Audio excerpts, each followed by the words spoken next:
नमस्कार शेतकरी बंधूंनो, मी कुंडलिक जगताप, कोरोमंडल इंटरनॅशनल लिमिटेडचं बायो प्रोडक्ट डिव्हिजनचा प्रतिनिधी सोलापूर एरियामधून बोलतोय. आज आपण संतोष कांबळे, गाव नांदुरे, तालुका पंढरपूर, जिल्हा सोलापूर यांच्या डाळिंब या प्लॉटवरती उभा आहे. या प्लॉटला मागील 15 ते 20 दिवसाखाली खूप मोठा सिव्हिअर प्रॉब्लेम होता निमॅटोडचा.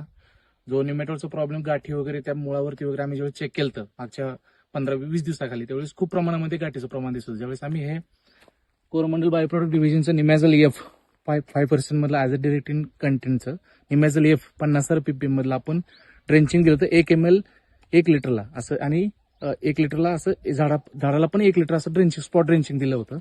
तर आपण बघू शकता की किती चांगल्या प्रकारे याचं रिझल्ट आलेलं आहे. जे मागच्या 20 दिवसाखाली पूर्ण गाठीचं साम्राज्य असल्याचं मोठ्या मोठ्या गाठी इथे जमा होत्या, त्या आज गाठी या मुळाला आपल्याला तुम्हाला दिसत नाही त्या, की जेणेकरून याच्यावरती चांगला रिझल्ट निमॅझल एफचा निमॅटोड कंट्रोलसाठी आहे, जो सध्या डाळिंबीमध्ये खूप मोठा प्रॉब्लेम भेडसावत आहे शेतकऱ्यांसाठी.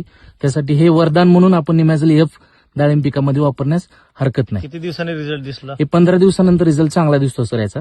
पण याला एक गरज आहे की अजून एक महिन्यानंतर याला अजून 250 ml ड्रेंचिंग प्रति एकरानं किंवा प्रति झाड 1 ml ड्रेंचिंग करणं गरजेचं आहे, जेणेकरून अजून चांगला रिझल्ट याच्यामध्ये दिसून येईल तुम्हाला. याच्यामुळे काही दुसरा परिणाम नाही, दुसरा परिणाम काही होत नाही, की तुम्हाला बाकीचे न्यूट्रिशन अपटेक वगैरे काही विषय येत नाही, काय नाही. तुमच्या निमॅटोडच्या कंट्रोलसाठी हा प्रोडक्ट एकदम बेस्ट आहे. झाडाच्या वाढीवर काही परिणाम? झाडाच्या वाढीवरती, फ्लॉवरिंगला किंवा सेटिंगला किंवा फ्रूट सेटिंगला वगैरे काही अडचण येत नाही. तुमच्याला झाडाच्या कोणत्याही स्टेजला हे निमॅझल एफ आपण वापरू शकतो. म्हणजे तुमचं जे रेकमेंडेशन आहे आता ते की निमॅझल एफ येस सर, 50 ppm 50 हे ppm मधलं. एका एकरला 250 मिली वापरायचे. 250 ml मध्ये तुम्ही 2 ऍप्लिकेशन मध्ये वापरलं अजून उत्कृष्ट रिझल्ट येतो याचा. जेणेकरून आज वापरलं तर 1 महिन्यानंतर डबल ड्रिप ऍप्लिकेशन करायचं का ड्रेंचिंग ड्रिप करायचं? मध्ये करू शकता. काही झाडांना तुम्ही स्पॉट ड्रेंचिंग पण करू शकता, की जेणेकरून जिथं पाण्याचं ड्रॉपलेट पडतो आणि ड्रिप. इतर जे लोक औषध वापरतात, शेतकरी औषध वापरतात, जसं व्हॅलम पाईम वापरतात, त्याच्या तुलनेत काय सांगता? याचा एकच फरक आहे की बाकीचं वापरल्यानंतर तुम्हाला झाड जास्त करून स्ट्रेसमध्ये जातं. तुम्ही जर फ्लावरिंग आणि सेटिंगच्या किंवा हार्वेस्टिंगच्या पिरियडमध्ये वापरलं तर ड्रॉपिंगचं प्रमाण आणि फुलावरती किंवा फळावरती परिणाम जास्त दिसतो.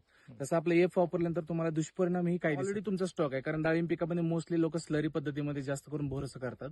तर तुमच्या स्लरी पद्धतीला जे काय मायक्रोबेलचं पॉप्युलेशन किंवा जे काय तुमचं मायक्रोबेल स्टेटस तुमच्या मातीमध्ये आहे त्याला दुष्परिणाम करत नाही किंवा त्याचं पॉप्युलेशन कमीही करत नाही, उलट त्याच्यासोबत चांगलं काम